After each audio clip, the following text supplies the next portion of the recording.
Customers அனைவருக்கும் வணக்கங்க. அருணாச்சல் ஏஜென்சிஸ்லேருந்து இது வந்து ஒரு அவேர்னஸ் வீடியோ.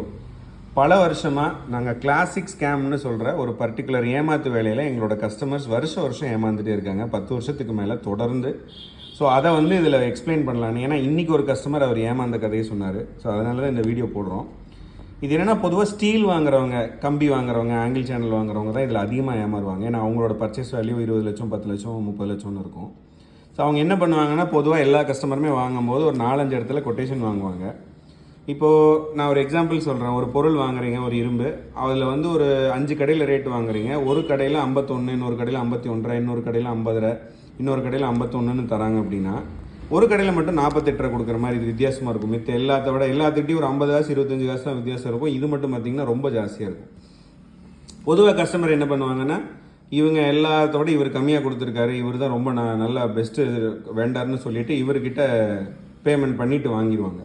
ஸோ இங்கே ஏமாறுறதுக்கான விஷயம் இதுதான். இந்த மாதிரி யாரோ ஒருத்தர் எல்லாத்த விட கம்மியாக கொடுக்குறாருன்னா அவங்கக்கிட்ட கொஞ்சம் ஜாக்கிரதையாக இருந்துக்கங்க. ஏன்னா இரும்பு தொழிலை பொறுத்த வரைக்கும் 50 காசு தான் அதிகபட்சமாகவே ஒருத்தர்னால மார்ஜின் வைக்க முடியாது. நானாக இருக்கலாம், வேறு எந்த கடைக்காரராக இருந்திருக்கலாம், 50 பைசா அதிகபட்சம் வைக்கலாம். இல்லை கொஞ்சம் கடன் கொடுத்து வியாபாரம் பண்ணால் அதிகபட்சம் ₹1 ₹2 வைக்கலாம், அவ்வளோதான். இவ்வளோ வித்தியாசமெல்லாம் யாருனாலையுமே தொழில் பண்ண முடியாது. இவங்க என்ன பண்ணுவாங்கன்னா, கொஞ்ச நாள் உங்ககிட்ட அட்வான்ஸ் ஒரு 5 லட்சம் 10 லட்சத்துக்கு நீங்கள் வாங்கிட்டு இருக்கிற வரைக்கும் அட்வான்ஸ் கொடுத்து ஒழுங்காக மெட்டீரியல் கொடுப்பாங்க. ஒரு 5வது தடவை 6வது தடவை நீங்கள் ஒரு 30 லட்சம் 40 லட்சம் பேமெண்ட் பண்ணும்போது கடைசியாக அந்த 40 லட்சத்துக்கான பேமெண்ட்டுக்கு சரக்கு கொடுக்காம விட்டுருவாங்க. அது வந்து பில் ட்ரஸ்ட் அண்ட் சீட் மெத்தட்னு சொல்லுவோம். இந்த மாதிரி நிறைய கடை ஏமாற்றிட்டு இருக்காங்க. ரெண்டாவது என்ன பண்ணுவாங்கன்னா, நீங்கள் வாங்குற பில்லுக்கான ஜிஎஸ்டியை ஃபைல் பண்ண மாட்டாங்க. நீங்கள் ஒரு 10 லட்ச ரூபா போட்டு வாங்குவீங்க, அதில் 8 லட்ச ரூபா பொருளோட வேல்யூ இருக்கும், ஒரு 2 லட்ச ரூபா ஜிஎஸ்டி இருக்குன்னா அந்த 2 லட்ச ரூபாய் கடைசியில் நீங்கள் வட்டியோட கட்ட வேண்டியதாக போயிடும். அவங்க என்ன பண்ணுவாங்க, அந்த ஜிஎஸ்டியை ஒரு 4-5 வருஷம் கட்டிட்டு ஜிஎஸ்டி க்ளோஸ் பண்ணிட்டு போயிடுவாங்க. நீங்கள் அவங்க ட்ரேஸ் அவுட்டே பண்ண முடியாது. ஸோ இது ரெண்டாவது வகையில் ஏமாத்துறது. மூணாவது வகையில் என்ன பண்ணுறதுனா, உங்களுக்கு மெட்டீரியல் ஒழுங்காக சப்ளை பண்ணிடுவாங்க.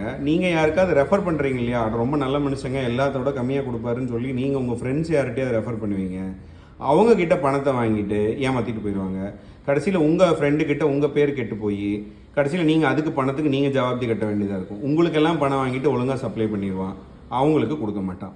இந்த மாதிரி ஈரோடு, சேலம், கோயம்புத்தூர், திருப்பூர் டிஸ்ட்ரிக்டில் மட்டும் எனக்கு எத்தனை 100 கோடி போயிருக்குன்னு எனக்கு தெரியாது. அவ்வளோ காசு அடிச்சுட்டு ஏமாற்றிருக்காங்க.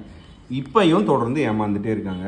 ஸோ தயவு செஞ்சு ரேட்டு கம்மியாக கிடைக்குதுன்னு சொல்லிட்டு யார் என்னன்னே தெரியாத யாருக்காவது பணத்தை கொடுத்து ஏமாறாதீங்க. நல்ல கடைக்காரங்க, அவங்க ஏதோ 25 காசு சம்பாரிச்சு போகிறாங்க, நல்ல பொருளை நல்ல கடைக்காரங்கிட்ட வாங்குங்க. தேங்க்ஸ் ஃபார் வாட்சிங்.